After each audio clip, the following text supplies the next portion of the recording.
Welcome, everyone, to today's post-pandemic conversation, the last in our summer series. I'm Marilyn Anthony, Strategy Professor at the Fox School of Business at Temple University, and a member of the Fox Management Consulting Group who are hosting these sessions. With us today is Maya Van Rossum, the Delaware Riverkeeper and author of The Green Amendment, Securing Our Right to a Healthy Environment.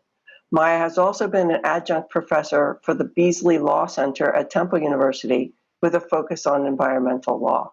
Welcome, Maya, and thanks for taking time out to speak with our listeners today. Oh, thank you so much for inviting me. You have a unique job title. Can you tell us what it means to be the Delaware Riverkeeper? Well, I am the person with the honor of bearing that title, and it means that it's my job to give the Delaware River and all the tributaries that feed it a voice in our human world, and to make sure that the needs of the river and its tributary streams are not just fully understood, but are given the highest level of respect, regard, and protection that we can get under the law. Of course, protecting a river and a watershed as large as the Delaware is not the job of one person. So as I said, I'm the person with the honor of bearing the title of being the Delaware Riverkeeper. But it really takes a community to protect a river like the Delaware. So I have an organization, the Delaware Riverkeeper Network, that works throughout the 4 states of the watershed. I have a wonderful staff of 21, and between my staff and our members and our experts, we all work together to give the river a voice in our human world. It is a big job, so I'm glad there's more than one person working with you on it. So what you do is perhaps especially relevant now. Many of us have spent the last 3 months isolating indoors. Since you lead an environmental advocacy agency, the Delaware Riverkeepers Network, what impact do you think these months of isolation have had on how we value and use outdoor and natural spaces? So I think that the pandemic and the requirement that people quarantine themselves and distance themselves from one another has really given people a new appreciation for the beauty and the values of a healthy environment, right?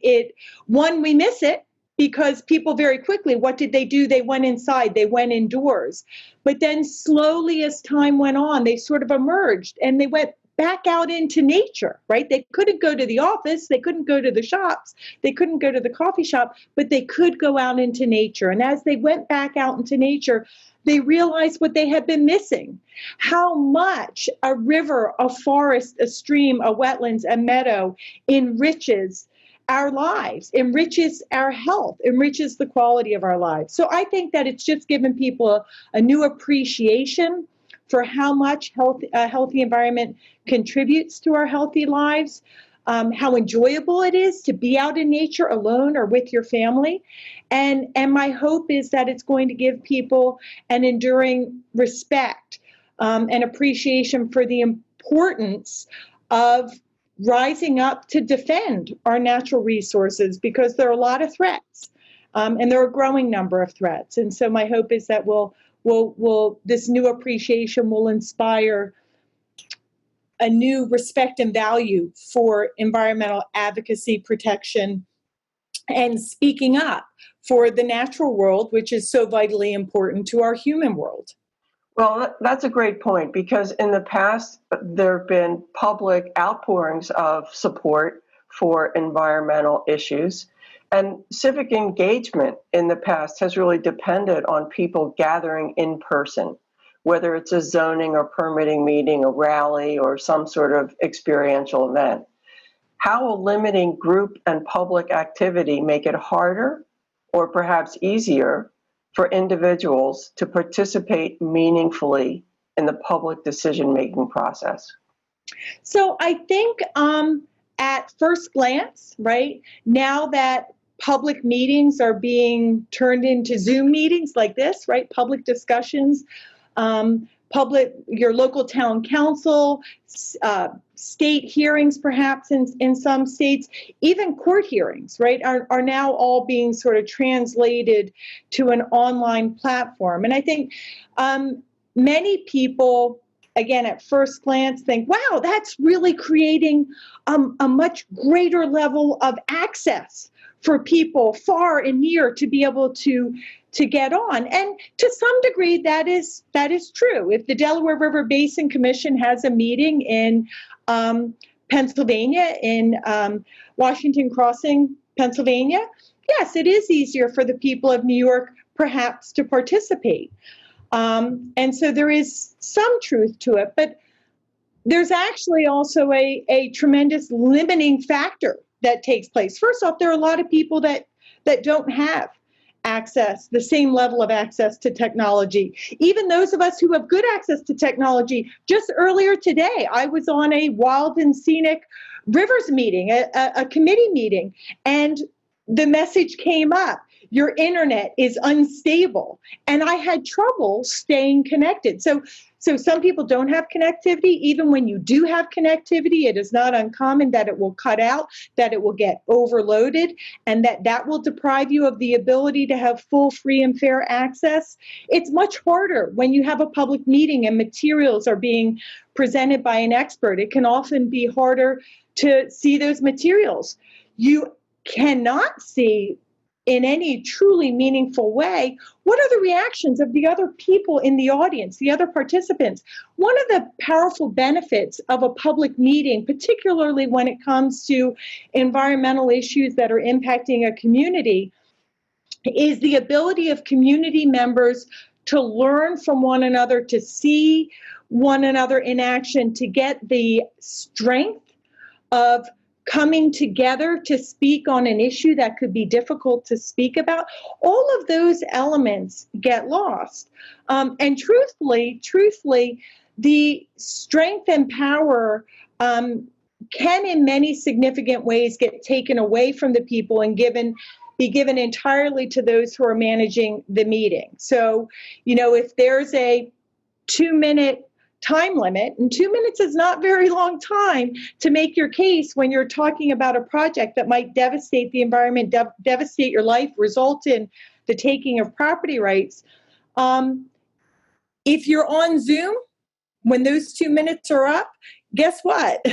They can shut you down, even though you might have something vitally important yet to contribute. So it's really a mixed bag, but I think in our net assessment at the Delaware Riverkeeper Network is that we really need to, for these really important, impactful decisions that are happening right now, things like pipelines and fracking sites and more, it's really important that government officials wait until we can once again have people come and gather together in person before we continue to advance those meetings. Perhaps adding a technological element so we can have the benefits, for helping those who are farther away to be able to access, but not entirely displacing the in-person meetings, which we truly find are valuable and are concerned might actually go away.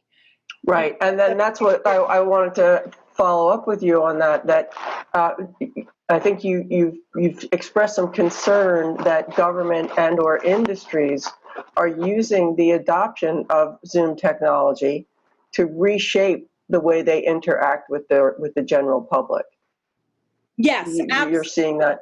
Yes, it's transforming, it's giving tremendous power to those who are managing the meetings and taking it away from the public participants. It's also creating a level of nervousness in a variety for a variety of people in a variety of ways. For example, people having to technologically sign up and give away access to themselves by signing up for an in-person meeting. In fact, one of the things that we're experiencing with a number of the court hearings is that actually the industries that are involved in the cases are the ones that are providing the technological platform that the hearings are being held on. And so people who are concerned about the issue don't want to sign up to listen because they don't want their information to be turned over to the very industry that they are challenging in court. So there are a lot of ways that it is really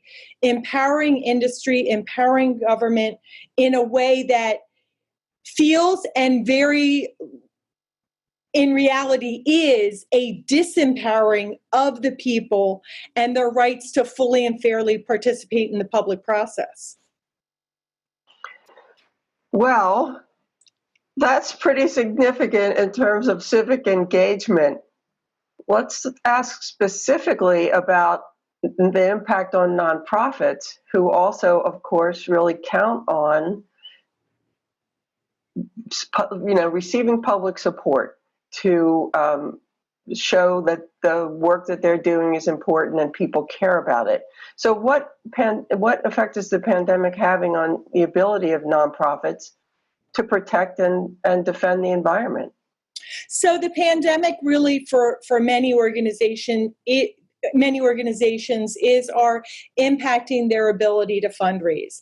Either private donations, right, because people are really being constrained right now, and we all know in many serious and significant ways having to do with the economy, having to do with job loss or whether it's long-term or short-term.